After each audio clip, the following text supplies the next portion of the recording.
au service de l'éducation béninoise depuis 1992, l'UATM Gaza Formation, avec ses 23 filières agréées, vous offre la revue de presse sur JS Communication. Mesdames, Messieurs, bonjour et bienvenue à la une des journaux. Demandé et voulu par le quotidien Matin Libre dans sa parution de ce mercredi 27 novembre 2019, l'on apprend selon le matinal que Alain Orunla a donné les clarifications du gouvernement face à l'expulsion du chef de la délégation de l'Union européenne et l'affaire 3 tonnes de cocaïne. Le Béninois libéré certifie cette information et mentionne que la position du gouvernement est connue. C'est pourquoi le challenge rallonge selon les explications de Alain Orunla que l'implication du Bénin dans cette affaire de cocaïne n'est pas juste. Il y a eu du faux et la volonté d'intoxiquer, rapporte le challenge avant de signaler que le porte-parole du gouvernement n'a pas hésité à estimer qu'il s'agit d'une rumeur qui ne correspond pas à la réalité des faits. D'ailleurs, d'après Alain Orunla, qui a démenti les faits, le navire était en direction d'un autre pays, confie l'Écho. N'ayant pas la mort à la bouche, le pays émergent se prononce lui-même sur l'actualité et voit que le gouvernement talon manque de vérité pendant que les journaux passent l'un après l'autre avec leur lot d'informations. L'Indépendant s'affiche avec pour titre vaine polémique autour de l'expulsion de Olivier Net. Pas de panique à la matière et le Canard répond que le Bénin et l'Union européenne entretiennent toujours de bonnes relations. Pour l'Écho, c'est un double signal envoyé aux diplomates qui ne savent pas tenir leur langue.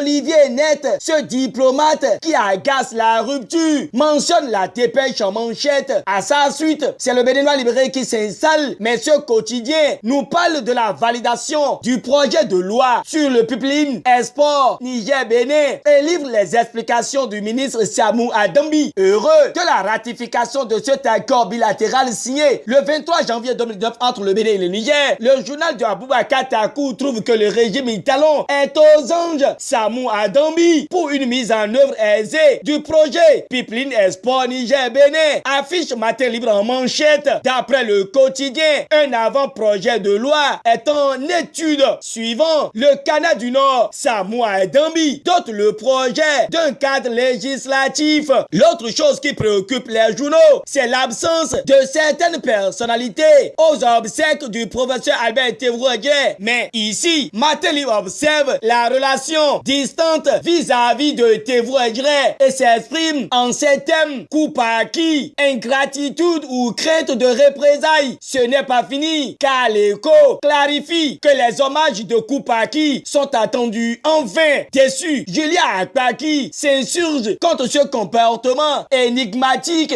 et se demande ce qui s'est passé entre Pascal Irénée Koupaki et son mentor d'hier. Toujours politique, et la nation nous fait le point du conseil des ministres tenu hier sous la présidence du chef de l'État Patrice Talon. 51 milliards de francs CFA pour la construction de 11 marchés, 5 marchés régionaux et 6 urbains. Plus précis, l'Indépendant ajoute que 246 milliards de francs CFA pour la première phase du projet asphaltage. Un deuxième pont à Womé par Aglouza Carrefour. Talon sort le grand jeu, martèle l'Indépendant qui voudrait que l'on laisse l'homme aller au bout de ses rêves pour notre pays. Réfléchissons sur les 144 commissariats construits en 2020. L'Afrique se demande si les écoles sont oubliées par la rupture. Certainement pas, car au supérieur, Matin Libre révèle que la Banque mondiale accroît son soutien. Toujours avec Matin Libre et la 10e réunion du comité des régulateurs nationaux des télécommunications des États membres de l'UEMOA est connue. Pendant 3 jours, les experts et régulateurs se pencheront sur plusieurs thèmes dont la finalité est la bonne marche du secteur des télécommunications dans l'espace UEMOA. C'était hier à l'hôtel Bénin Royal à Cotonou que le lancement officiel a eu lieu. Confie Matin Libre qui brandit que la CEP Bénin accueille les travaux. Conférence de presse de Dadjissa Wecheno Togbeji Peignon sur UEFA. La Nouvelle Gazette expose que le FA annonce les prévisions de l'année 2020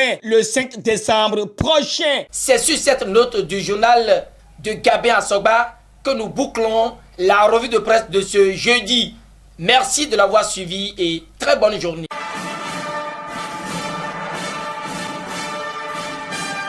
C'était la revue de presse en fait par l'UATM Gaza Formation sur GS Communication.